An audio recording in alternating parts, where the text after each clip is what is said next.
Hello, ladies and gentlemen. Hi, guys. It's Kyle here, and welcome to the show. I've got Cherie to my right, and we're just going to discuss a little bit about a book because we're both writing our own book, and we've become accountability buddies. Yep. And we've kind of had a few Zoom calls, and I mean this is the first time we've seen each other in person. Yeah. So we both said how much we're much taller than we thought we would be. Exactly. Yeah. Zoom seems to shrink people down a bit. But yeah, we just thought we'd get together, and because we've been sharing a lot about the book, and we're quite deep into the book, but we're not necessarily finished. Yeah. But it'd just be good to kind of discuss Yeah. the emotions, and at least if anything, it's kind of something to look back on, down the track and just go, like, oh wow, what were our thoughts back then? Definitely. And also take people on the journey of it as well, because so often we see like the end product of things, and I think people really do appreciate and find it interesting, like, how did you develop a book? How did you come up with it? What were the challenges that you had to go through? Or was it just like this linear process in creating a book? Was it like, were you structuring the days when you were going to write a book? But often it may not look like that, and that's what we wanted to share also on how we the writing process of our book. Cherie, do you find that the book is teaching you, so you got the book, but it's teaching you a lot in terms of other things about your life? So as you're writing the book, it's kind of maybe in one area, like I can speak personally for me, it's making me a little bit more disciplined with breaking up my day. So I would usually maybe do one task for the whole day and spend a lot of time and energy into that task. But because you've got to, I guess, try and write every day or as much as you can, it's made me break up other tasks in my days. Have you found anything like that? Well, I started writing this book about 2.5 years ago, and I did it purely to just express myself from what I was going through, and to just introduce the book a little bit more. I was writing a book. I am writing a book based on how to help women get out of toxic relationships. And a big part of it is how to develop a better relationship with yourself, taking care of your body, taking care of your mind, and really understanding that once you do develop a beautiful and wholesome relationship with yourself, the relationships that are external, that come to you, will reflect that. So I was writing this book. I didn't even know I was writing a book, because I was just purely just trying to express my feelings through poems as I was, after a breakup, and writing reflections and what I've learned about the relationship. And as I kept on writing, I realized that, I could actually turn this into a book. So that was more like the process of how I did it through inspired action. And I would, every now and then, there would be moments where I would spend a lot of time in my book, so I could write for like hours and hours. And I never had a structure to begin with. I was writing purely to release things from me, but also coming from a place of teaching and being a guide in that book to help other people. So I was also writing this as I was graduating as a certified holistic nutrition coach, and I pulled in information from there as well about how health is so much more than what we eat and exercise. It's about our relationships as well, our home environment. If anything, the food we eat is actually secondary to our health. So I pulled in those the information there as well, and I guess it was only until this year I realized that I really got to set a date to complete this draft, otherwise I'll never complete it. So when you're talking about, has this book taught you how to helped you learn other skills, it's definitely to helped me follow through with something. And out of all the things that I've created, even in my own coaching business, this is the one thing that has really, I feel really certain about.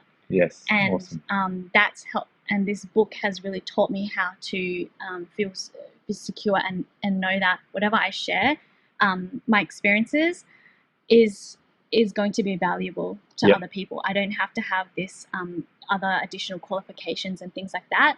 My experiences are more than enough. And something that you mentioned to me in the past, which I really took in, was that you said that our experiences are the truth. And that really confirmed to me that, anyone, whatever journey that they're going through, health challenges, relationships, career, that is your truth, and that makes sense to you at that moment in time. And that is you know, you don't have to rely on other people to tell you what feels true to you or not. Yeah. Yeah. So those were some of the lessons that have been really developed as I've been writing this book. Beautifully constructed. I was thinking of multiple things I could have elaborated on there, but I think it's I think what's really special about it is when you write the book and when it's so certain that this is what you're supposed to do, it's really helpful, because writing a book it's a laborious process, and there's ups and downs, and does this this flow, does this join well, does this sound right? And I think if you've got that commitment or that feeling that, well, if this could help someone else, then that's worth it. And it becomes, it's about other people and yourself, but it becomes about other people as well when you're thinking about what value can I add with this book into someone else's life. And then you kind of, any criticisms, any worries, your own sort of, putting yourself down or whatever kind of goes to the wayside when you think about, all right, what value am I adding to the world, and what value would I be adding to someone? If I was younger and I found this book, would these little skills, maybe some even, lessons that you can kind of apply, like breathing exercise or, exercise in the book, maybe things like that, would that have helped me in my younger, days? Also, when I was going through those experiences, and like you said, when we're going through those experiences, that's our whole world. Some things exist outside of that, but it's kind of becomes our whole world, that experience. Yeah. Definitely. And I think that becomes our motivation naturally. We didn't have to kind of force ourselves to write this book. We wanted to write this book. Yes. We wanted to, as much as it's also for others, it's also for ourselves in terms of how to, for us to interpret or understand the situations that we went through. And in doing so, that also helps people. Yeah. So I think those two combined is that motivation for us, and the discipline that comes with it is just actually the writing part of it, and reminding you of why you're doing this, and that itself is easy enough to complete the book. Yes. Yeah, it's a win-win. Yeah. It's I mean, what are some of the things that you've, I guess, found most challenging with writing the book? Like, so you've been writing it for 2 years. Can I ask how have you written? Have you laid it out, structured, or has it been like ebbs and flows of passion? So one weekend you just felt really passionate, or maybe something happened. Like you said, originally you were writing poems. Was it kind of like inspiration then write, or was it organized? How did it go? It was definitely through passion, inspiration, and through healing. So I can't help but include that into it. So big part of it was, once again, at the start, it was writing poems and writing reflections and journals, like diary entries, right? And that came from a place of just trying to understand the feelings that I was experiencing, the emotions, and also trying to figure out how to take care of myself better. So that itself was easy because I wasn't expecting to write a book at all. When I started wanting to write a book, I was following a course that supported me to provide this structure. But once again, that actually wasn't hard at all, because the more I wrote just coming from my heart, the more I realized that how clear each chapter was going to be, what it was going to include. So it comes through actually doing it, and then you will be provided with further clarity on how to make it more like what the direction you want to take the book, or what you want the reader to get out of. In terms of the biggest challenge, it would probably be it hasn't actually been a challenge writing this book, to be honest. Oh, beautiful. I guess the challenge is because the more you write, and you realize that you will write a lot. You won't have an issue. You'll run out of content. You'll never run out of content. But the biggest challenge, I think, would be trying to, because the more you write, you don't want to get lost. You don't want to share information. You only want to write things that are really relevant and what can help the person with what you want to get out of the book, what you want them to get out of. You're talking about the moments when you get into a lot of detail and you kind of start writing, and you're like trying to talk about every element of that one occurrence, and it's like, wait a minute, what is this going to apply? Like, what is this going to matter in the end of you've got to kind of cut it. I know what you're talking about. So you got to cut it, and you got to make sure it's always relating back to your why you writing this book, and what do you want the reader to get out of. Because you can go on forever with other topics that are related to that similar topic that you want in the first place. So that becomes a challenge, I feel, is the biggest challenge, as you just write a lot more in each section of your book. Yes. Yeah, no, I can attest to that. I had an experience 2 days ago when I was writing, and I was taught, the heart and soul, I guess, section in my book, which is probably the meatiest and probably one of the most important sections in the book, and it's right there in the smack bang in the middle.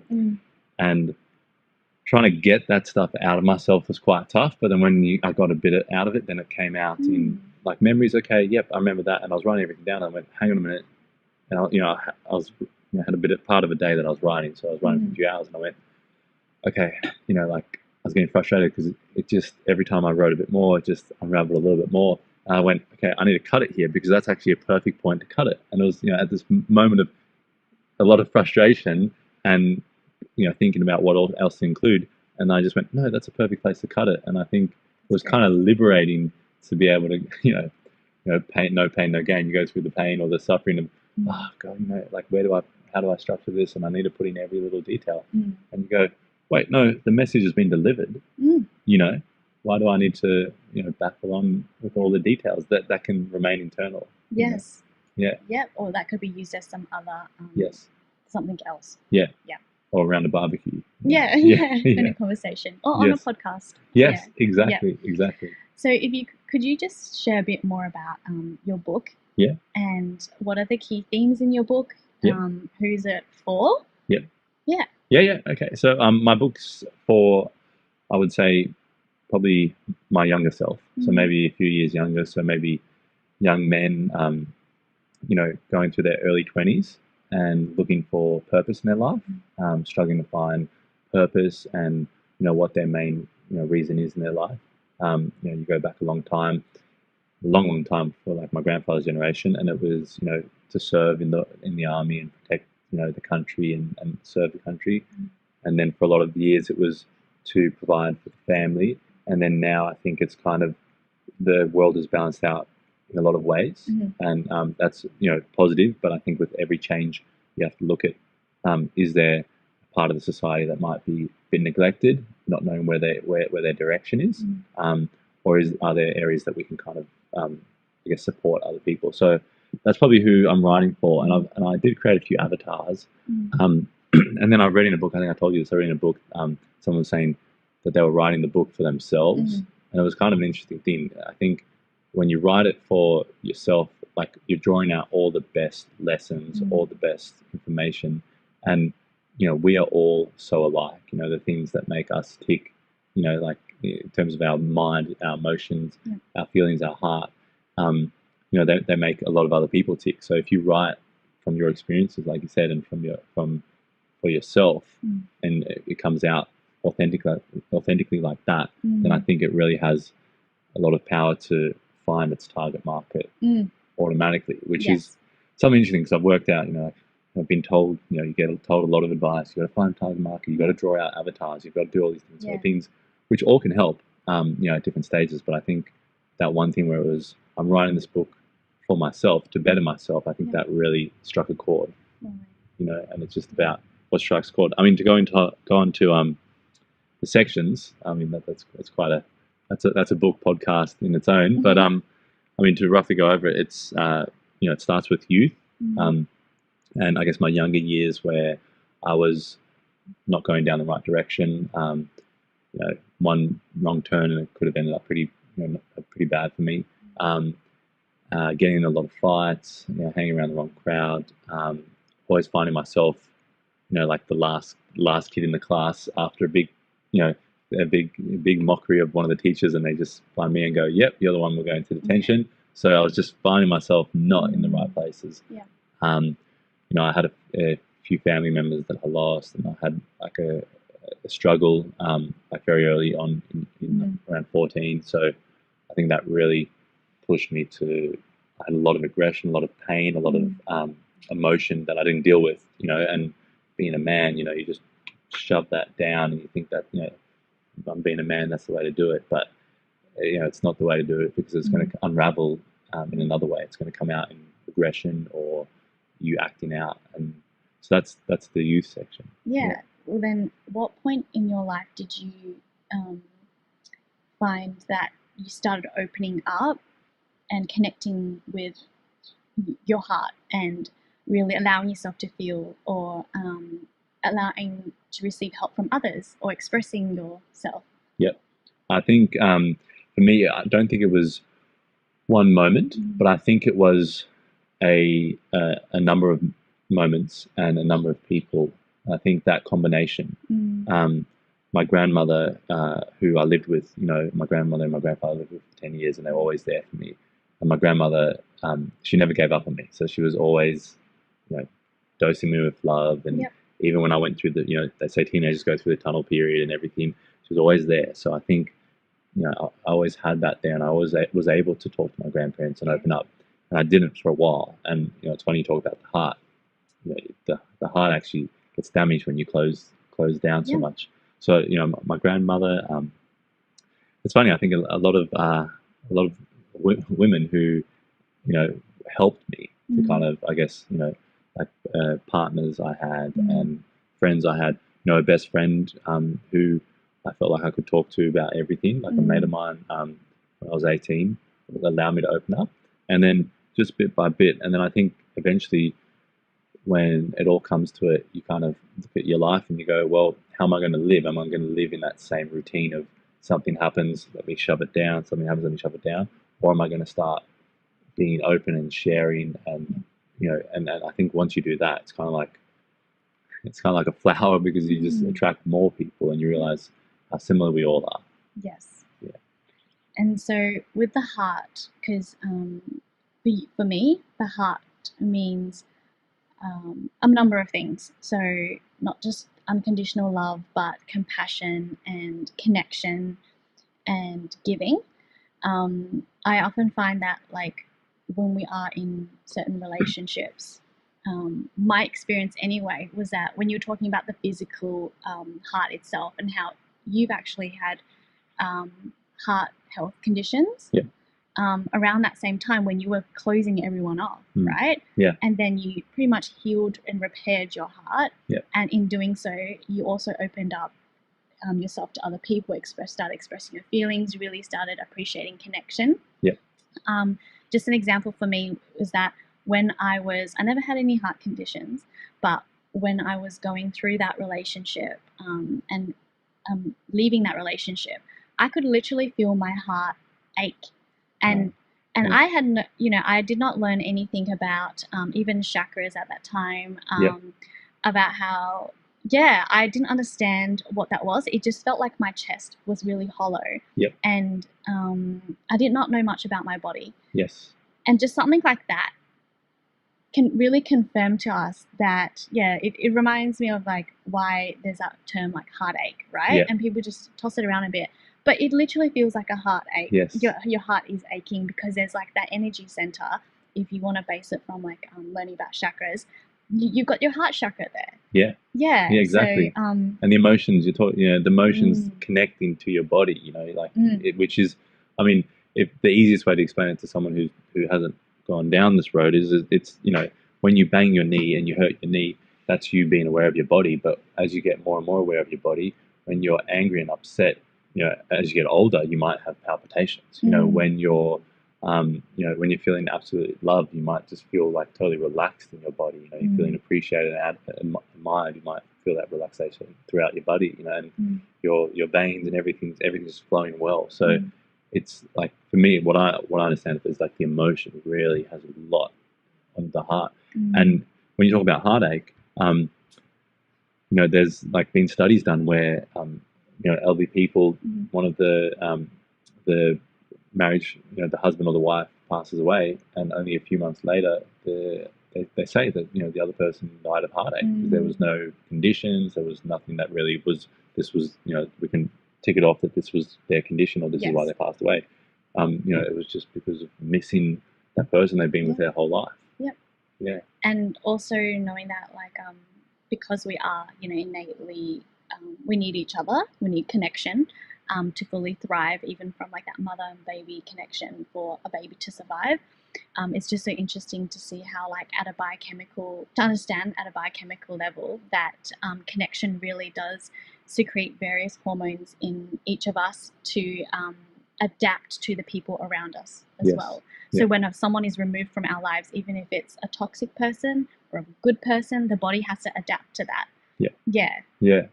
Well, you go into it, I think, into your sections and your chapters, but I think nourishment is definitely one that we've been speaking about, and one that really I respect. But it was not just the nourishment of food and things that we think like physical, but it was what you were talking about earlier, which is nourishment of your emotions, and not just looking after your body just based on I need to exercise, but I also need to look after myself in another way, like by loving myself. Definitely. And that changes your whole body chemistry.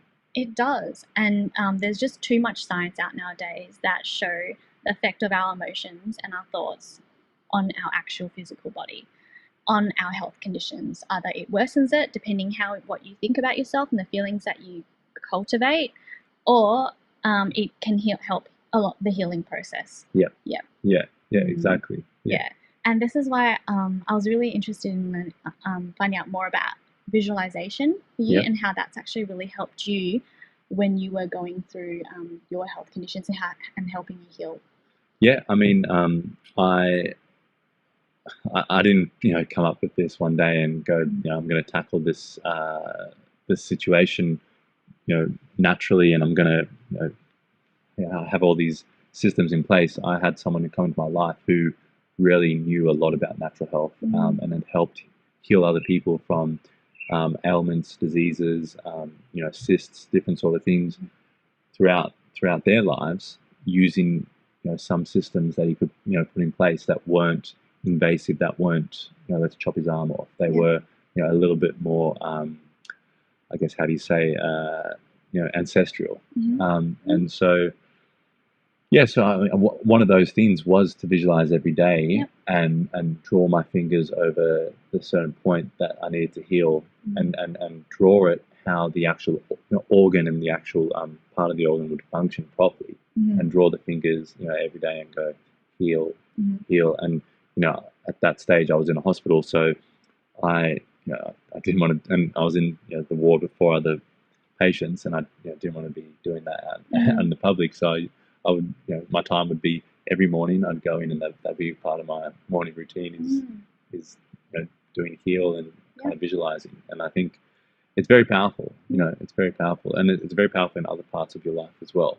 Things might not actually eventuate exactly how you visualized, but the energy and everything, and it's kind of like it's kind of like putting something in Google Maps and just knowing the way where to go, because you're going to arrive there in some sort of way, but it might not be exactly as you visualized. That's a really good example. I just wanted to share with visualization that I have been a bit inconsistent with visualization, but to support the body and heal the body. However, I had visualized consistently of the book that I'm publishing, and it's important to also ignite the feeling, right? Yes. You get taught about that when you're going on that manifestation journey. And it's been wonderful because I can really understand why visualization is so powerful, because I visualize the end product of my book. I visualize what it looks like, how it's being held by other people when I'm getting interviewed for this book, and this is all before, years and years to come for that to happen. But I would place I would ignite those feelings in my body, and it literally feels like it's going to happen. So what's happened since then, within the year, as I've been completing this book, I've naturally people have just come into my life who are on the same path like you. Very natural. Did I reach out to you? No, I didn't reach out to you. And you are on a very similar journey with me. I've also met other younger people actually who've already published a book out of nowhere. I rocked up to a workshop about writing, and I came across a young published author, and I got along with her immediately, and I realized that I can always connect with her any moment in time to ask her what's the path of this book like, and how do you publish this book. So this whole process on creating this book has been very natural because I have really practiced visualization. I practiced consistently cultivating the feelings inside of what it would be like at the end when I receive that book in my hand, or when a reader receives that book in her hand. Brilliant. So just brushing the hand over the cover, and getting ready to read it, and all of it. Yeah. That's amazing. No, I think another thing I can relate it to is when if you go out and say you buy a red car or something like that, you'll see that model or that red car everywhere. And I think, that's something a bit different, but it's kind of how, there's so many visual elements for our brain to, take in every day, download and negotiate. And, it needs to cull and it needs to kind of organize. And so that's where, it will see that red car throughout the day, or, I think it's a similar thing where, you can go in so many split off different ways in your life. But once you start visualizing, I mean, I do like morning affirmations. Once you start doing that, then you will kind of naturally find yourself, it's like a magnet. You're kind of pulling in the right people, which is, I think it's something that's very exciting, definitely while you're going along the journey. And I think when you get caught up in the work, or you get caught up in, I guess, other drama, or get caught up in, maybe doubt or anything, like the whole scale of things you'll go through, I think you got to come back to that, let me have that magnetic energy again. What do I need to keep that growth? What do I need to keep, that coming in? Because there's people around, and, we've been in communities our whole existence. And those people are there to help us. And they might not help you directly by, I'm going to buy a book, but they might help you by, I would maybe structure this chapter that way. Or have you been to this seminar? Have you seen this? And I think we live in a world now where it's very easy to help each other. It hasn't been more easy than ever to help each other. And I think, it's really something important that we can keep doing. Yeah. That's great. And I think that's from like a science perspective, it would be like the reticular activating system that's in the brain. That's what you're talking about. Yeah. And also in the your subconscious will have those visual imprints in it. So it helps you, like doing things like visualization and affirmations would just keep you focused on what's most important, because like you said, there's so much that we can do and so many paths that we can take, but we can't take all of them. And right now anyway. Like it's important to just prioritize what's most important, and what's most important for you right now. Well, one of the things is this book, right? And to continue focusing on that, continue visualizing and all that, and people naturally come to you with to give you the right information that you need, or you don't know that they might help you somehow connect with another person. And I love what you said earlier about I don't think you used the word emotion, but when you're affirming, when you're visualizing, when you're going through that, adding emotion to it, because one of my affirmations is I will inject the world with joy today, or something like that. So, but if I say that I will inject the world with joy, it's not going to really make a difference. But if I say it and smile and maybe look in the mirror and be like this is a commitment, this is affirmation that today when I go out there, the world's going to come at me in all sorts of ways. But whatever I do, I will try and bring joy into the world. And when you say it with emotion, there's you're going to do things. We all do things out of emotion. It's like when they talk about sales, and they say usually the price is right down the list in terms of why someone will purchase something, but the emotion is right up the list. I feel a bit lonely, I want to have a bit of chocolate, or I feel a bit unmotivated, like let me go grab a coffee, that's going to boost me up. And it comes from the emotion. I completely agree. And everything is through feeling in the end, like how we even communicate. Often people pick up on other people based on how you feel about them, not just what they're saying, So there is also like an energetic, if you want to talk a bit more about, if you want to delve more into that, on like I guess, what is it called? A quantum physical level. Or energy resonance. What we attract is not just saying things. How we attract things isn't just saying things. And affirmation is about the feeling. The state of being that we are is what attracts those more situations of who we are. Exactly. Of the energy that we are emitting. Or we are energy. So in your book, you're obviously bringing these elements into like back to science, aren't you? Because you've been in this realm for a long. How long have you been in like natural health?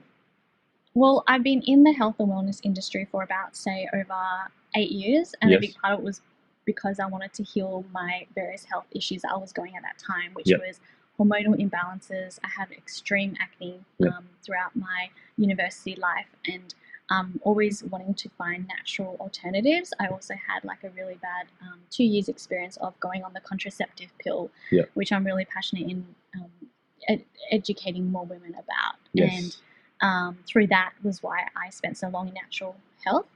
So in the book, I do incorporate a lot of holistic practices on how to develop a healthier relationship with your body, and ensuring that I still back it up with some science, but then also pull in other information in like the alternative medicine arena, where it's not exactly accepted in mainstream, but it's becoming more. We are becoming more open to it. Yes. Yeah. As in a general or collective, as a collective. I already know that many already are taking on this route, but in terms of just making it more acceptable in the Western health industry, I think it's going to still take a while, because at the end of the day, we're always still relying on data and facts and what is tangible. What I say may sound like woo, but if it's my truth, and if it could help someone that actually makes sense to them to give it a try in their life, well, then I'm not going to stop myself from sharing that information. Exactly. And that's the thing. I think it almost becomes like undeniable. Like, so you have this situation, and then it goes and I mean, one of the things I think we all need to understand is that with science is not a fixed thing. There's fixed laws and things in science but science is constantly changing. It's constantly evolving. There's constantly different things that we're learning every day, but I think in particular when things become overwhelmingly like, okay, this person tried this and it worked, like, I guess maybe an example would be like vitamin C. Or I know when I had a cough, and I don't know why I was like this, but when I was younger, I didn't want to reach for Panadol, or I didn't want to reach for medical things, even though I had them there.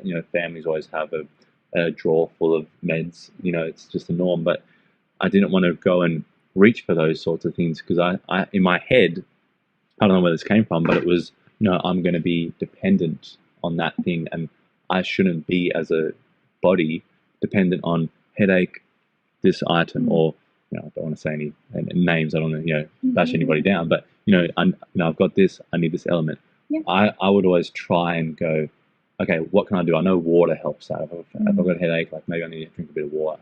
And then I had a sore throat for a while, and I had honey and I think lemon, honey and lemon tea, and I drank it for a couple of days, and it was quite a real cough, like an intense cough, and it got rid of the cough. It did take a bit longer. So that's the thing. So if I maybe went and got something medical or pharmaceutical, maybe it would have got rid of that a lot quicker, because it would have been a higher dose, higher punch, and it wouldn't have been natural per to say. But it's when you go natural, it's a little bit longer. Like when I healed myself, it was weeks of this strategy to try and heal myself, and there's uncertainty in that. And so I think a lot of people, they're not necessarily going to go for that, because it's not the it's not a quick fix option. But I think a lot of things, especially today, and people coming out, and hats off to all those people that are strong, who are coming out and saying, I had this and I beat this with this, because they're not waiting for science to tell them, no, that doesn't exist, or no, you're wrong. They're going, this is exactly what happened. This is exactly what I did. And that's just humans sharing information that we can all benefit from. I think to turn it, because I'm a bit serious, maybe to turn it to a bit funny side, but or something to think about. Have you thought about the disclaimers that you might need to use in your book? Like, I know you've spoken about references, like when you reference a quote, or you reference, I love when you sent that Cameron Diaz quote, and that part was really, really inspiring. But when you reference things, but how about disclaimers? Disclaimers. I think I just put it at the very beginning in the introduction of the book, where I'm just sharing my journey once again. And any kind of health information that I provide is just like a recommendation or a suggestion. It's up to you if you want to take that on board or not. And any science that I do provide, once again, will be referenced like in the back of the book based on people, say, for example, like Joe Dispenza. when I talk about emotions and how it affects the body. Yes. So I will ensure that I reference, but I'm not going to constantly be placing disclaimers, because once again, I really want to bring it back down to my experience is my truth. Yep. And if that my truth can help others, well then there you go. Yes. You can take it, or you can't. You don't, or you don't. So yeah. Exactly. It's a funny world we live in, where it's like disclaimer. I'm going to say a sentence. I don't want to offend anyone. Disclaimer. No one. Yeah. But I think just as normal human beings, I think everyone is more equipped enough to choose which information that you want to feel right for you, or choose which information you want to try and experiment, even if it's for your body or in your life. So you have the choice. Yeah. And no one is forcing you this information down your throat. Yes. Right? Yeah. Yeah. Yeah. And I find it funny, like, because I've always been really keen on, I guess, information and learning and curious. Like, since a kid, I was really, really curious. I like, there's a book out there called Curious George. I'm literally that little monkey. Is that you? Yeah, I'm that little monkey. I'm little Curious George, because I would just be so curious and would ask questions and would try and figure things out. And I think what I've learned as I've been writing this book is that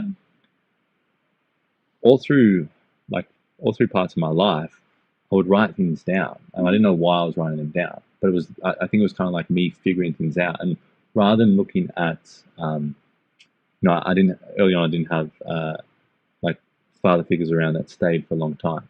So I guess I didn't have someone imparting lessons on me. So, rather than looking at a father figure or, like a teacher or, a politician or a spokesperson or anything like that, I would try and get lessons from life. So I'd learn something, I'd see something in a situation, I'd observe something, I'd go, that's interesting, this person did that, and then this was their effect, and this person tried this, and I would write things down, and then I would start finding, I guess, mentors and those sort of figures. And once I found them, some people might find me funny, but I kind of like stick on them, because I'm like, I consume a lot of information from them, and I really drain everything and work it out, and then I go, okay, that was cool, let me go on to the next person. But what I find interesting, I mean, the reason I'm saying this is, I was watching something with someone else the other day, and they went, oh, I can't stand this guy, and they got up and left. And my mindset is like, yeah, there's some people I watch and they irritate me, they bother me, they different sort of things. And I don't think it was any serious topic. It was just I think it was just a podcast or something. So these two people were just chatting in a podcast, and it wasn't the topic. It was the person. I thought, oh, that's strange. But how I am is that I'm more looking at the information. I don't really care too much about if you've got a bit of a nasally way of saying things, or you're very intense, or you're too relaxed. Like, what's the information? Because that's the gold. Is there some things I can pull out of that? I don't know. Have you found like a lot of inspiration or people that you've found for your book as you've been writing it? Over time, I've actually, as many who go on after a breakup and you're trying to find yourself, you're trying to get healthier and all that, you will be consuming a lot of information. Yes. You'll be going through like a self-development journey. Yes. And learning from different, like listening to a lot of podcasts and things like that. But I'm definitely in a place where I barely consume a lot of information anymore, because I feel like I've consumed so much to the point where it's my time to actually be the one teaching and to be the one imparting some of this information and my story. I think that if I did consume any more information, it would be too much for me. I feel like I'm very in my head a lot, and in order for me to balance that out is to reduce a lot of stimulation, to be honest, in terms of content, in terms of videos, podcasts. So I don't listen to many podcasts as much anymore. And I'm just in a place where I'm here to, it's the creating, it's the educating that I'm at right now. Yes. But in the past, I did consume a lot of information from all fields. Spirituality was a big field for me. And a lot of things just made sense that helped me provide that, some sort of place to come back down to, like, who am I? Exploring myself more. What do I believe in? My values and all that stuff, and how to really develop myself internally to a point where I don't need to be reacting on what's going on in the external environment. I'm the one navigating. I'm the one creating. I'm not just... You're not getting caught up. Yeah, I'm not being swayed by the external environment. I'm very... if I did, which is fine because we're all humans, I know things to come back down to make me feel like I know who I am and what I stand for. That reminds me of... that's brilliant you said, but that reminds me of a school counselor I had. Like, I remember in in the last few years of school, and he said this one thing to me, and he said, "Kyle, it's how you react in life, and like that counts. It's how you react." I just thought, I was like, wow, that's just a little simple collection of words coming from him. After me chatting to him, just was like so impactful. I just went like, gosh, it's like an undeniable truth. You find those undeniable truths that you can just carry throughout life. Yeah. And you can even visualize like pretty much how you react to a certain situation, you're going to change the dynamics of the situation and what the outcomes are moving forward from that. Yeah. Like your whole reality will change based on how you react on a certain situation. So we do have to find ways to know how to be more mindful and aware of this constantly, of our actions will have certain set of outcomes. So what actions do we want to take? Yes. Yeah. Yeah. No, definitely. And I think with the consuming content and all that sort of stuff, I've done a lot of that this year, like in terms of books. Like I've really gotten back into books, but I have found, had someone tell me like, wow, like they came over and they're like, wow, like it's 5:30 and you're still listening to things, or you're still like, and it did make me think, and I went, wow, actually, let me turn it off for a day. Let me turn it off for a few days. Let me tune out for a few days. That's and good. and it wasn't that I was listening to news or I was listening to, I guess reality TV shows. I was either, an Audible book was playing in the background or a podcast that I really liked. But you're right. I think what happens is it's important to do those things, and they can help you and they can add to you and they can really inspire you. But you have to design your reality and your future and who you are going to be in this world. And if you adopt too much from, like whether it's your heroes, whether it's, you've got a sports star that you just love and you follow on Twitter and you just, what he had for breakfast every single morning. Like it becomes like, wait, hang on a minute, put that device down. Who are you? What are you having? Like, are you getting involved in your life? That's the thing. Exactly. And you can take on all that, like really good habits from other people, from people that you look up to, right? But it's important to also know that, are you doing it just for the sake of like wanting to be them, or are you doing it so that you can shape who you are and you're going to be happy with that? Yeah, exactly. And I think it's, you'll end up losing yourself in it. You can kind of like you can lose yourself in a moment. When you were going through that, like that breakup and those hard times, did you find, I guess, like a turning point or a point where you felt like you could lose yourself in that moment? Because from the sounds of it, you went down the real productive way of a breakup. Like you didn't kind of, I don't know, maybe you went on a big drinking spree or something like that.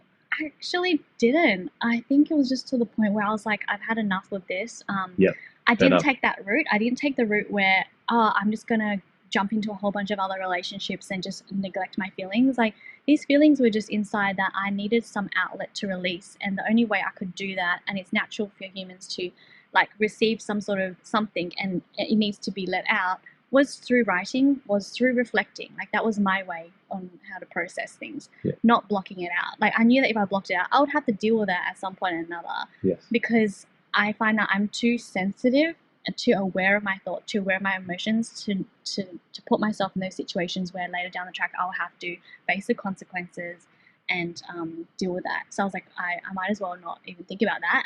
And I innately knew that it was because of the relationship. I needed to repair the relationship I had with myself. Yes. Yeah. And that didn't come from any kind of reading so much from other people on content about this. It was just like a natural thing. Yeah. That's beautiful. That's important. And it's like one of those, like those truths, like those experiences that are yours. It's like that decision that is yours. You're fed up and something needs to change and you need to grab a hold of it and work it out. And that's what we would have done, our whole lives, until we had, I guess, other influences in our lives.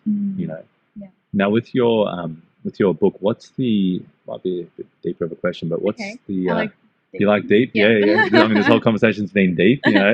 Apologies for this people. is still just surface level. You're about yes, back yeah, I know. Let's get right into it. Hit the hit it in the chest. No, hit it in the heart. No, yes, no. Let's be careful. What's the biggest purpose, or what's the greatest gift you want your reader to be rewarded with from from reading your book and going on that journey? I think I love this question. Yeah. It's already making me feel like so like open. Yep. The greatest gift for this is to make them feel like they are safe and they're supported. Yes. No matter if they are still in that really bad relationship, and to know that you can get out of it and you can, it's not like this hard task, and I'm here to provide you the steps and and be your guide throughout the whole way. Yes. And that is probably something that I never had when I was going through that. So Yeah. I want to give this. This is like the biggest gift that from me. Yes. To make you feel safe and to make you feel like you are worthy, and you just don't know what's ahead of you when you do leave this relationship. Like, there's so much to receive. There's so much freedom you can experience. There's so much joy and way better people that you can meet that you just cannot even comprehend, because your mind can only make sense of things or based on what you've experienced in the past. So how are you supposed to, you don't know that you can receive, be open to other really amazing relationships if you are only just basing what you know from your past. Yes. So I'm here to provide them, like, I'm here to be that guide who's on the other side of this. Yes. And to take you to the other side. Yes. Yeah. Yeah. No, I think that's brilliant. I think it's when you're in that situation, you're very short-sighted and you can't see that way out. You can't really, like, you're right. Like, there's all this, amazing, friends and experiences and life that you're going to have after this. Yeah.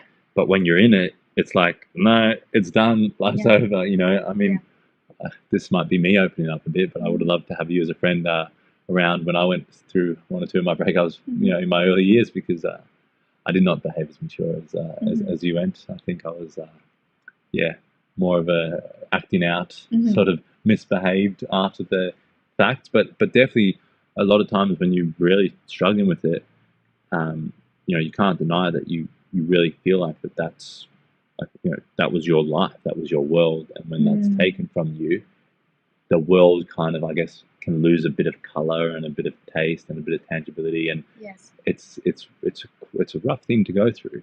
Definitely, because you're so used to having that person in your life. Even if they were mistreating you, that's what you knew, that's what was normal to you. So the moment you try to step away from, to create a different reality, create a different experience for yourself, or leave that person, your body is going to be like, no, this is not normal. You're used to being in this environment. You're placing me in a different environment. It's going to be considered as a threat, actually. Yeah. Just based on like a survival mode. Physiological. Yeah. So it's, I think what's funny is I've had this conversation with not trying to say men, women, and all the differences, but I think it was quite interesting that I've had this conversation with a man where it's been like, we felt an abuse in a relationship in terms of a more psychological or emotional sort of mental abuse and kind of a neglect, like, and I felt in a relationship where afterwards, and it was kind of, how I am, I'll go through and I'll keep going through, but then if there's little signs, not signs, but little marks against, what I think is, you should really care for your partner, and if they're unwell, if they're, really, say, like, for an example, just to make up, say if they're unwell and they're really begging for your help, and you've got attitude and you're like, can't be, but then that's a big, X against a relationship, because you really need that person in those moments. So I think when you're out of the relationship, you can kind of reflect on a few of those things, and then it helps you shape who you want or what sort of partner you want in your life. I mean, that can be in a friend, it can be in a family, it can be someone in a business, relationship that you want. But it's, I guess, with all this and this talk and this book and everything, it's about shaping and designing your life and what you want out of it. Yeah, there is a section about that too, helping you create like the foundations, be it your passions or even, ensuring that your home environment and your social environment is really supportive to you. Yes. In order to help you bloom. Yeah. I love it. And now, so how far, like, the way through your book are you? Are you like? So I still got quite a bit to write to complete the draft. I guess I would say 30%. Yes. So, 30% left to finish off. Yeah. That's good. That's good. How about you, Kyle? Yeah,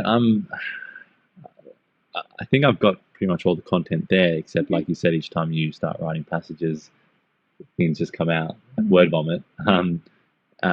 And it's just up to organizing it. So I think it's at the sort of, it's definitely got the structures. The chapters aren't perfectly lined out, but it's definitely got the outline of the book that I want, and the amount of words are there that I want.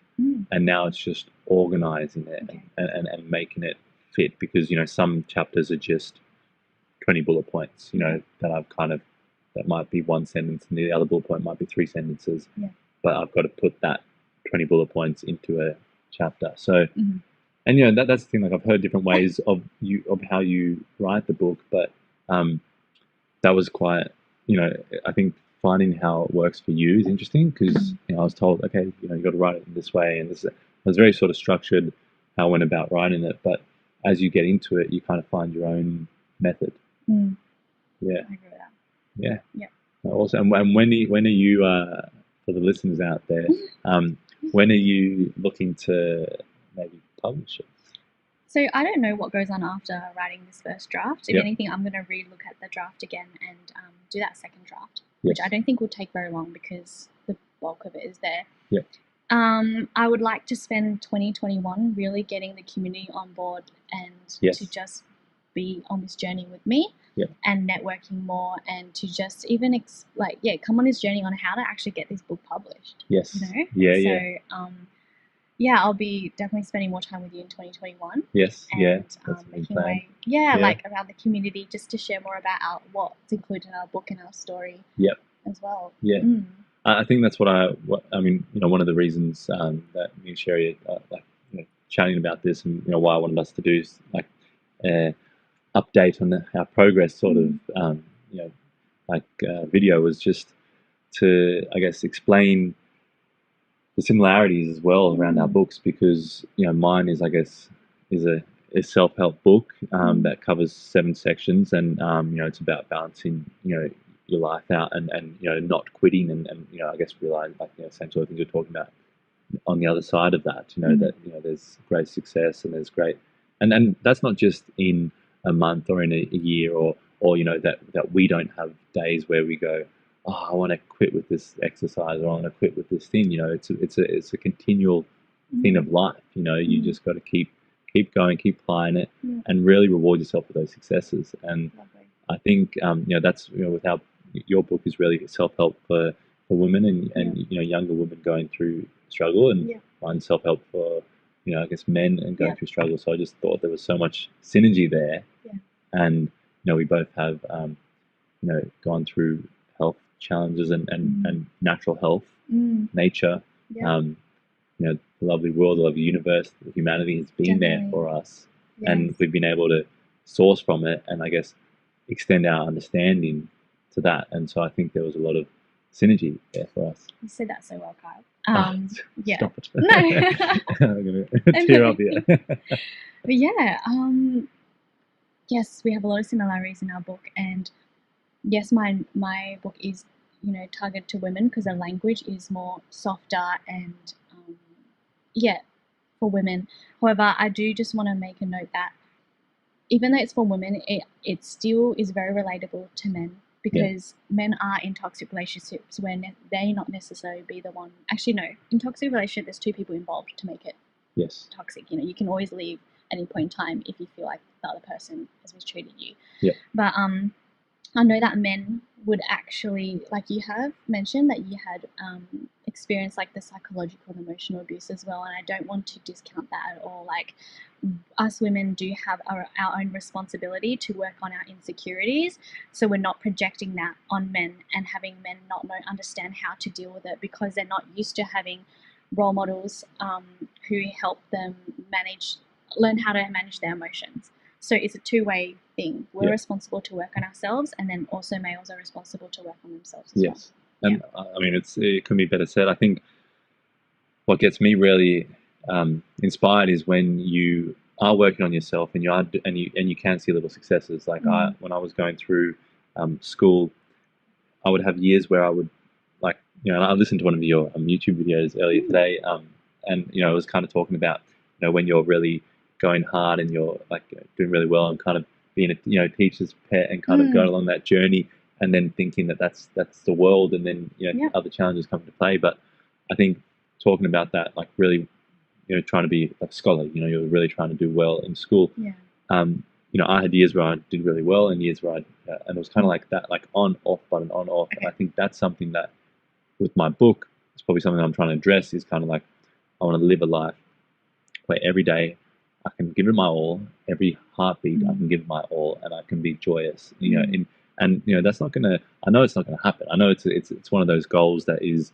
It's a goal there to have you head towards, but it's not necessarily. There's gonna be times when I'm gonna kick my toe and swear, or challenges, or moments that are gonna be harder. But I think if I can try and channel towards that, then it'll be really good. But one of the things I've noticed when I was growing up is that when I got into training for rugby and weights and all that sort of stuff, any little successes I would see would have me going like even more intense on it. And I think to relate that back to what you just said, and I guess the two books, is that how men and women can understand each other better, or how we can all understand each other better.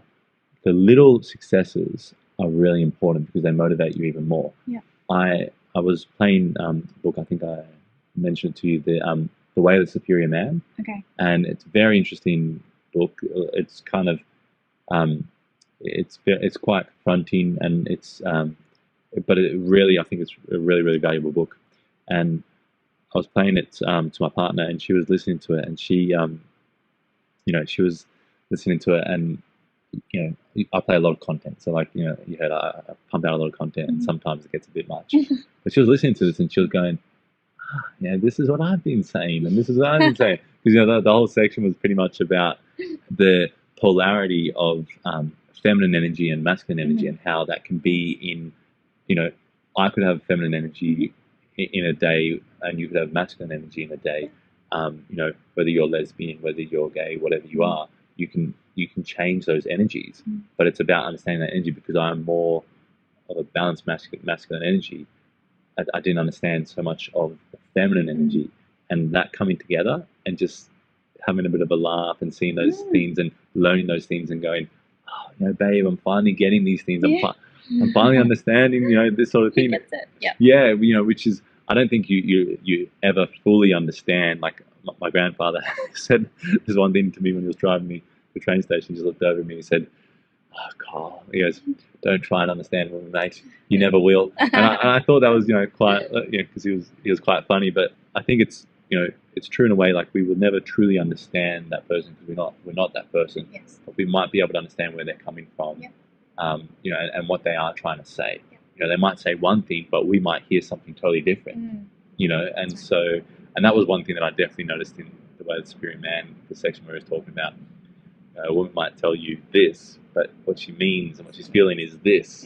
And for a man, it's like, don't you mean what you're saying? Like, what's, so I think, and, like I said, that could be, a male could be doing that because it could be a masculine, feminine energy, whoever it is in. But I think that's, with our books, the joining of, those understanding the other sex, understanding each other. And of course, what's really important is understanding yourself. Which you have.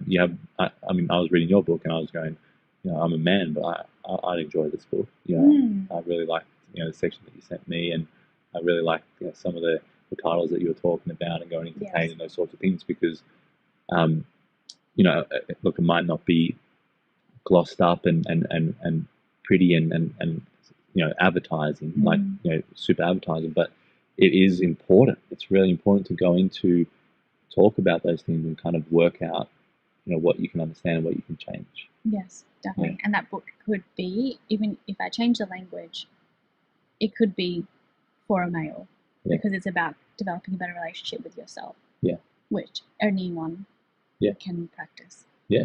And we've all been practicing self-development since caveman times. Getting around the fire and listening to the wisest man in the in the community, or listening to someone else train us and teach us to do things better. I think it's important.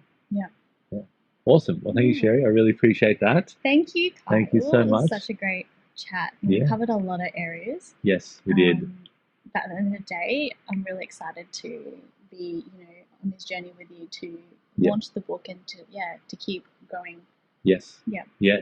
And I think what I'd say to like the viewers is that it's really nice to get someone who's on a similar wavelength and like someone who can be like an accountability buddy and on that journey with you, because you will add different things and add different elements. And you can, it's as much as knowing, someone else is going through a bit of a struggle here, and they can see that once they get over the struggle, then they get to hear, and it's helpful to have to connect. It's been so powerful, like for the accountability part as well. To actually get our books finished. Yes. Yeah. Onward and upward 2021. It will be 2021. Yes. Yeah. Here we come. Yeah. Exciting. Awesome. All right. Thanks, guys. Really appreciate you joining us and tuning in and listening to us chat. And if you have any questions, please pop it down in the comment section. And Cherie, where can people find out a little bit more about you and your book journey? Yeah. So I haven't really shared much about my book journey on my business Instagram, because I'm a holistic nutrition coach, and I do provide holistic health and life guidance. So you can find me on my Instagram, Bloom by Cherie. And mainly, I'm mainly there. Okay. Awesome. Bloom by Cherie. Beautiful. And me, just Kyle_Spyrides is where I'm sharing a bit more of the personal stuff.